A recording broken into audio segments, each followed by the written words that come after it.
time for your Cleveland Cutting Board Weekend Shop update. Another great week. I got the benches done for the Vermillion party pontoon party boat. Those got delivered just the other day.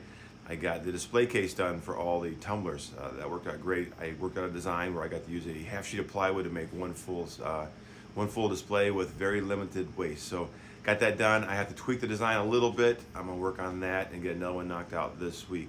Then I've got the, what else did I get done this week?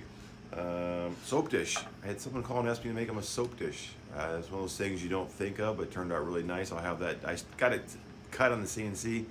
I'm going to take it off, do some sanding on it. Might tweak the design on that a little bit as well, but I think it turned out real nice. So I got the soap dish done. What else? Cups. I knocked out. I got that new supplier sent me, I think around 120 cups I ordered from them, and got those all came in all different colors. Been batching those out. It's a lot of fun to do. Great. These are the best cups I've ever found. Even better than another brand that I was using before. So really great cups. Those have been, designs been coming in. A lot of great ideas from you guys as far as design, so I appreciate that. Vermillion Beach Market, that's coming up this coming weekend. 150 vendors, I think, is what they're advertising. By myself, obviously, leather makers, candle makers, clothing, food, ceramics, you name it. It's a huge list. If you go over to my Facebook page, you'll see the whole map layout, and as well as the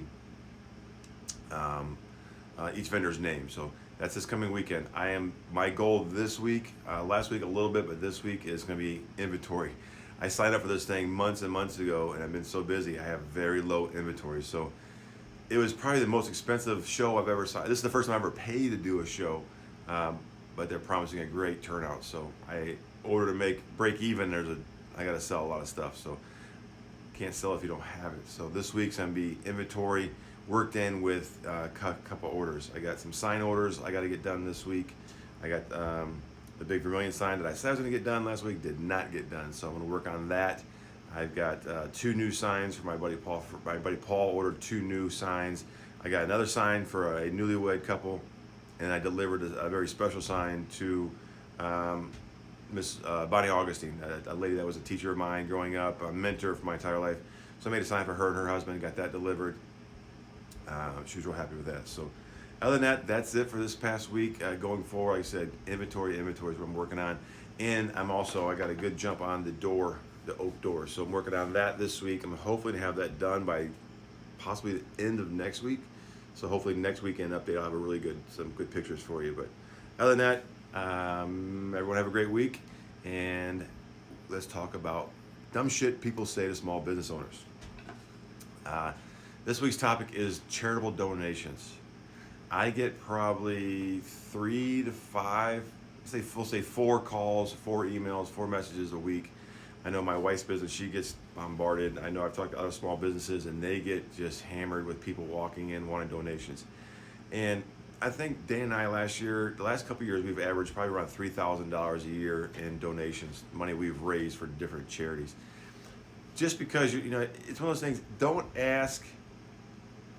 If you're going to ask for a donation, it should only be from businesses that you frequent, businesses that you go to and spend money at.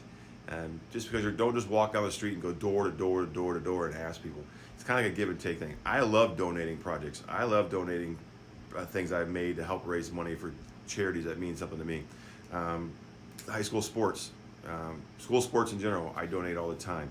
If someone's family member that's close to me is sick, no problem. Here's a cutting board, go raise as much money as you can. But when I get a call from some school that's on the other side of the state that needs money to raise money for their whatever, I'm sorry, but you have to draw the line somewhere. So I get people to get really pissy when you say, sorry. Basically what I've had to do, and I know a lot of businesses have done, is 1 a month. You have to, 1 or 2 a month. You have to draw the line somewhere. You have to remember that's time we've taken to make something, and to donate it. I have no problem doing that, but it gets expensive and it gets time consuming. So please, if you're out there looking for contributions for your charity, make sure it's businesses that you personally use. So it's kind of hard for us small businesses to give that stuff to places that I wish I could give to everybody. I wish I could donate to all the charities, but the reality is you just can't. So keep that in mind when you're out there asking for donations. So anyway, that's it for this weekend's shop update. The last thing is, if you watched last week's video, the entire video, not just one, like the whole video, you would have seen at the very end I was doing a free cup giveaway. I was giving away free cups to anyone who mentioned they'd seen the whole video. Well, that is now expired. I think I had a couple hundred views on that video. 4 people watched the entire thing. So for future reference, going down the line, there will be little Easter eggs throughout my videos. Not every video, but I will be putting things in there. I have some ideas for more giveaways. So make sure if you're watching the video, watch the whole video. And if I say, hey, if you want this, you got to do this, I'm only going to do it if you do the exact thing. So for example, last week's video said, if you want a free cup, text me, I want a free cup. Well, 3 or 4 people just emailed me saying, hey, I want a free cup, or messaged me on Facebook. No, you got to follow the rules. That's only to be fair. So anyway, have a great week, everybody, and I'll see you next weekend.